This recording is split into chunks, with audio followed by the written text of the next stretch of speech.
ये है टीवी 18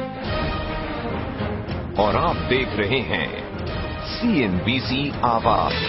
यहाँ सिक्सर लगाने के बाद रोहित शर्मा का विकेट भी जा चुका है। भारत भी थोड़े अब बैक विकेट पर खेलता हुआ, और आप देखिए अगर बाजार पर नजर डालें तो यहाँ पर भी दबाव देखने को मिल रहा है। 8,400 के इर्द गिर्द इस समय निफ्टी ट्रेड करता हुआ। चलिए इक्विटी मार्केट से थोड़ा रुख दूसरी ओर करते हैं। जी हाँ, एफएमपीज की होड़ इस समय मची हुई है, यानी फिक्स्ड मैच्योरिटी प्लान्स, और हमने देखा है काफी सारे म्यूचुअल फंड्स हैं जो एक के बाद एक नए एफएमपीज लॉन्च कर रहे हैं। और हम जनरली देखते हैं 31 मार्च से पहले दरअसल एफएमपीज में लोग पैसा लगाते हैं। क्या है एफएमपीज, क्यों पैसा लगाना चाहिए, किस तरह के बेनिफिट्स आपको मिलेंगे 31 से पहले अगर आप पैसा लगाते हैं, इस सब पर चर्चा करते हैं वाइज इन्वेस्ट एडवाइजर्स के CEO हेमंत रस्तोगी से। हाय हेमंत, बताइए सबसे पहले, क्योंकि लोग कहते हैं कि एफएमपीज में अगर आप पैसा लगाएं तो ट्रिपल इंडेक्सेशन बेनिफिट्स मिलते हैं। दरअसल क्या क्या फायदे हैं वो सब समझाइए हमें। देखिए हेमंत, जहां तक फिक्स मैच्योरिटी प्लान का सवाल है, ये एक तरह से फिक्स डिपॉजिट जैसे होता है वैसी एक स्कीम रहती है।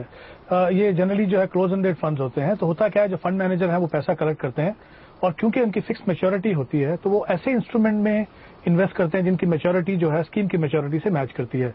क्योंकि वो ऐसा करते हैं, इससे जो वॉलेटिलिटी होती है डेट मार्केट में वो निकल जाती है, और क्योंकि आप एक फिक्स रेट पे पैसा लगा रहे हैं तो आपको रिटर्न भी जो है काफी प्रिडिक्टेबल मिलते हैं। इसीलिए वो सारे इन्वेस्टर्स जो नहीं चाहते हैं कि उनकी डेट इन्वेस्टमेंट पे एटलीस्ट कुछ वॉलेटिलिटी का उनको सामना करना पड़े, तो उनका जो फोकस ज्यादातर जो है वो फिक्स मैच्योरिटी प्लान पे रहता है। ट्रिपल इंडेक्सेशन की हम जो बात कर रहे हैं वो आई थिंक उसमें हमें देखना पड़ेगा कि जो पिछले साल का जो बजट आया था उसमें जो लॉन्ग टर्म कैपिटल गेन है उसकी डेफिनेशन को बदला गया था।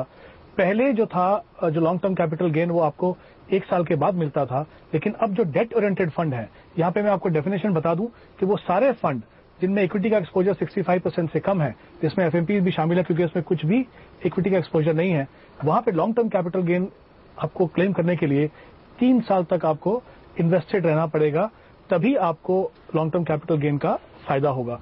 तो उस लिहाज से देखें तो मार्च के महीने में, क्योंकि अगर आप अभी पैसा लगाते हैं और 3 साल के लिए अगर पैसा लगाएं, क्योंकि ज्यादातर आप जो एफएमपी देख रहे हैं जो अभी आ रही है मार्केट में वो 3 साल की एफएमपी होंगी, क्योंकि तभी आपको लॉन्ग टर्म का फायदा होगा।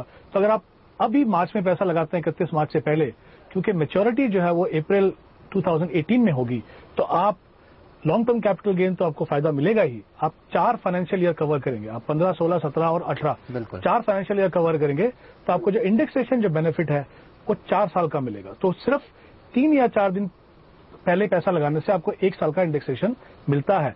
इसीलिए tax efficiency point of view से एफएमपीज की काफी डिमांड मार्च पे रहती है। बिल्कुल, लेकिन हेमंत, ऐसी स्थिति में यह भी असेस करने की जरूरत है कि आप क्या रिस्क ले रहे हैं और क्या अपॉर्चुनिटीज गंवा रहे हैं टैक्स का बेनिफिट लेने के लिहाज से। किस तरह से आप इस समय एफएमपी को कंपेयर करेंगे दूसरे जो ऑप्शंस अवेलेबल हैं मार्केट में डेट के लिए उनके साथ? देखिए प्रदीप, सीधी सी बात है, अगर आप देखें जो एक और कारण है जो पैसा लगाना चाहते हैं एफएमपी में, वो ये है कि 50 बेसिस पॉइंट हमने ऑलरेडी रेट कट देखा है। उम्मीद है कि आगे जाके रेट कट होगा। ऐसी सिचुएशन में अगर आप जो करंट जो रेट है उस पर लॉक इन करना चाहते हैं तो एफएमपी एक अच्छी ऑप्शन हो सकती है। लेकिन क्योंकि इनवर्स रिलेशनशिप रहता है इंटरेस्ट रेट्स और बॉन्ड प्राइसेस में, तो अगर यहां से आगे जाके, जैसे कि पूरी उम्मीद है कि रेट कट होगा, तो जो ओपन एंडेड डेट फंड हैं वो आपको कहीं ज्यादा बेहतर रिटर्न देंगे। लेकिन जाहिर सी बात है, क्योंकि वो मार्केट लिंक प्रोडक्ट है, मार्क टू मार्केट कंपोनेंट रहता है उसके अंदर, वॉलेटिलिटी आपको ज्यादा देखने को मिल सकती है। तो अगर आप लॉन्ग टर्म के लिए, जाहिर सी बात है आपको 3 साल के लिए इन्वेस्ट करना पड़ेगा, उतने लंबे समय के लिए इन्वेस्ट करें तो आप जो ओपन एंडेड फंड है वो देख सकते हैं। लेकिन प्रॉब्लम यह है कि अगर 3 साल से पहले रिवर्सल होता है इंटरेस्ट रेट में कहीं पे, तो आप 3 साल तक बैठे हैं और कहीं ऐसा ना हो कि जब आप निकलने का समय आए तो आपके जो काफी रिटर्न है वो उसमें कम हो जाए। तो आई थिंक दोनों के अपने प्रोज एंड कॉन्स हैं। आप किस तरह के इन्वेस्टर हैं उसके ऊपर डिपेंड करता है कि आप एफएमपी में जाएं, डेट फंड में। इनफैक्ट मैं चाहूंगा कि जो इन्वेस्टर्स हैं एक और ऑप्शन को देख सकते हैं जो हाइब्रिड फंड रहते हैं, जिसमें थोड़ी सी इक्विटी हो, आर्बिट्राज हो और डेट हो, तीनों को मिक्स करके अगर देखें, जो टैक्सेशन पॉइंट ऑफ व्यू से इक्विटी फंड माने जाते हैं, वो भी एक अच्छी ऑप्शन इस समय पे हो सकती है। ओके, शुक्रिया हेमंत आपका इस एनालिसिस के लिए। लेकिन प्रदीप, बाजार पर नजर रखिए, 8,400 के करीब निफ्टी ट्रेड कर रहा है। 8,400 के नीचे भी हमने गोता जरूर खाया। और आप देखिए आज दरअसल सपोर्ट में यूरोप के मार्केट्स भी नहीं है। फुट्सी कैग डैक्स 1% की वहां पर भी गिरावट देखने को मिल रही है, लेकिन रशिया का बाजार आज ऊपर है। प्रदीप, जिस तरह से कच्चे तेल में एक उछाल आया है, साफ तौर पर रशिया के ये है टीवी 18